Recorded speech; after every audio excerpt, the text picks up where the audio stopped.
Hello friends, welcome इकरा bye DM sir में आप सभी का बहुत बहुत स्वागत है। जैसे कि आप व्हाइट बोर्ड के ऊपर देख पा रहे होंगे, सेंटेंस एंड इट्स टाइप्स, आज इसके बारे में अध्ययन करेंगे और एक शॉर्ट क्विक रिवीजन लेंगे। बाकी सेंटेंस के कितने प्रकार होते हैं, यहाँ से पांचों प्रकार मैंने पहले से रिटर्न में लिखा हुआ है ताकि आपको स्पष्ट रूप से दिखाई दे और समझ में आए। फिर एक एक करके अलग अलग हम जो है इसका डिटेल लेंगे। तो सबसे पहले आप देखेंगे ऊपर यहाँ टाइटल में लिखा गया है सेंटेंस, SENTENCE। सेंटेंस में होता है वाक्य। लेटर की शुरुआत क्या है, कहां से आया, उसके लेटर के मेल से शब्द बना, शब्द के मेल से वाक्य बना। ये पीछे के वीडियो में प्रोवाइड किए जा चुके हैं, चैनल पर वो वीडियो अपलोड है, आप उसे देख सकते हैं। यहाँ देखेंगे सेंटेंस, एक शॉर्ट रिवीजन यहाँ ले रहे हैं ताकि आपको समझ में आ जाए कि ये सारा क्या कंटेंट है, उसके बाद डिटेल में आपको दिया जाएगा। तो sentence, a group of word which make a complete sense is called sentence।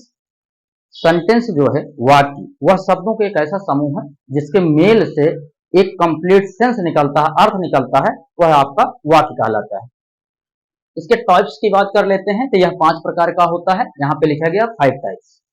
First में आप देखेंगे ASSERTIVE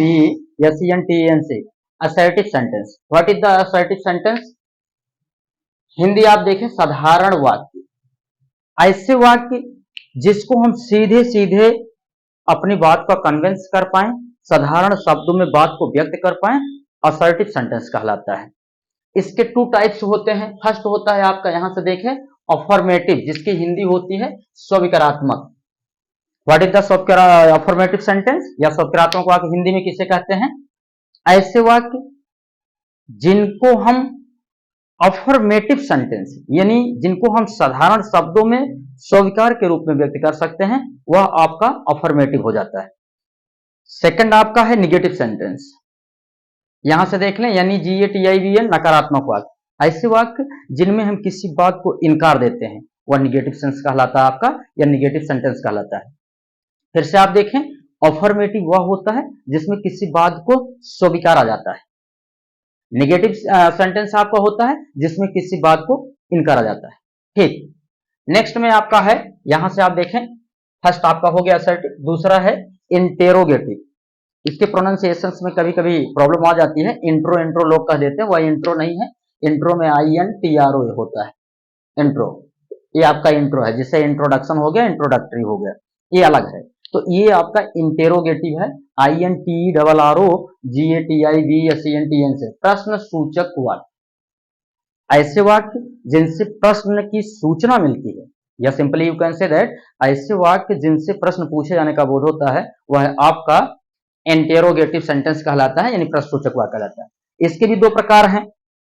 पहला आपका है यस और नो टाइप, हिंदी में आप देख पा रहे होंगे हाँ या ना के प्रकार। इसे हम कहते हैं beginning of helping verb.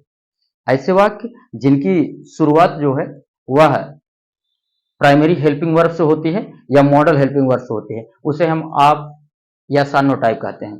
Yes और नो टाइप क्यों कहते हैं? क्योंकि ऐसे प्रश्नों का जवाब हम यस या नो में दे देते हैं, उसे यस और नो टाइप का वाक्य कहते हैं। सेकंड में आप देखें WH टाइप, इसे WH क्यों कहते हैं? क्योंकि ऐसे प्रश्नों का जवाब हम यस या नो में नहीं दे सकते हैं, इसीलिए इसे हम WH टाइप का वाक्य कहते हैं।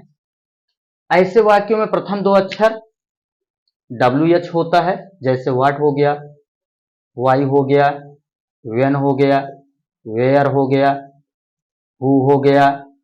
एक आपका अपोजिट में है, या ये कह सकते हैं कि इसका क्रम जो है उल्टा है, इसीलिए कहते हैं इसे लगभग। ऐसे प्रश्नों का प्रथम 2 अक्षर, प्रश्न सूचक शब्दों का प्रथम 2 अक्षर WH है, इसीलिए हम इसे WH टाइप का वाक्य कहते हैं। थर्ड में आप देखें, यहां से लिखा गया है इंपरेटिव सेंटेंस, IMPERATIVESENTENCE, आज्ञा सूचक वाक्य। ऐसे वाक्य जिनसे आज्ञा, प्रार्थना, सलाह का बोध होता है, उसे हम इंपरेटिव सेंटेंस कहते हैं। इसके स्टार्टिंग, ऐसे वाक्यों की शुरुआत जो है वो मेन वर्ब की first form sir, please, kindly, never, do not, let आदि में से होता है, उसे हम इंपरेटिव सेंटेंस कहते हैं। नेक्स्ट में आपका है ऑप्टेटिव सेंटेंस। ऐसे वाक्य जिनकी शुरुआत इच्छा, कामना, अभिलाषा या श्रौप पे होती है, उसे हम ऑप्टेटिव सेंटेंस कहलाता है। इसकी शुरुआत आप ऑलरेडी हमेशा देखने को पाएंगे में से होगा, और ऐसे वाक्यों के अंत में विस्मय सूचक चिन्ह लगा रहता है। लास्ट में आपका है एक्सक्लेमेटरी, स्पेलिंग इसकी कंफ्यूज करती है, एक बार देख लें आप, EXCLAMETURY, एक्सक्लेमेटरी, विस्मय सूचक वाक्य किसे कहते हैं? ऐसे वाक्य जिनमें दुख, सुख या हृदय पे पड़ने वाले अचानक किसी ऐसे शब्दों का बोध होता है, ऐसे वाक्यों का बोध होता है जो हृदय पर आकस्मिक बोध कराते हैं, उन्हें हम जो है एक्सक्लेमेटरी सेंटेंस कहलाते हैं, जिसमें विस्मय पाया जाता है। ऐसे वाक्यों में इंटरजेक्शन मार्क कंपलसरी आपको देखने को मिलेगा। जैसे तमाम इसमें अगर आप देखेंगे, ब्रेवो, एलास दुख का प्रतीक है, ब्रेवो बहादुरी का प्रतीक है, हुर्रे ये आपको ये भी इंजॉय या अपलॉज का प्रतीक है। तो ऐसे वाक्यों में शुरुआत जो है वह इस तरीके से शब्दों से होती है, और आपको इंटरजेक्शन मार्क यहाँ पे जरूर देखने को मिलेगा या एक्सक्लेमेशन मार्क देखने को मिलेगा, उसे हम एक्सक्लेमेटरी सेंटेंस कहते हैं। यहाँ पे आप एक क्विक रिवीजन के रूप में देख लें, सेंटेंस के 5 प्रकार होते हैं। अब पांचों को नेक्स्ट वीडियो में, ताकि आपका वीडियो बहुत लंबा ना हो, और शॉर्ट वीडियो में पांचों के अलग अलग प्रकार को आपको डिफाइन किया जाएगा और प्रॉपरली एकदम समझ में आएगा। आपको किसी भी कॉपी पेन की आवश्यकता नहीं है, एक बार आप इस मेथड को देखेंगे, सुनेंगे, ऑलरेडी आपको कंप्लीट हो जाएगा। ओके।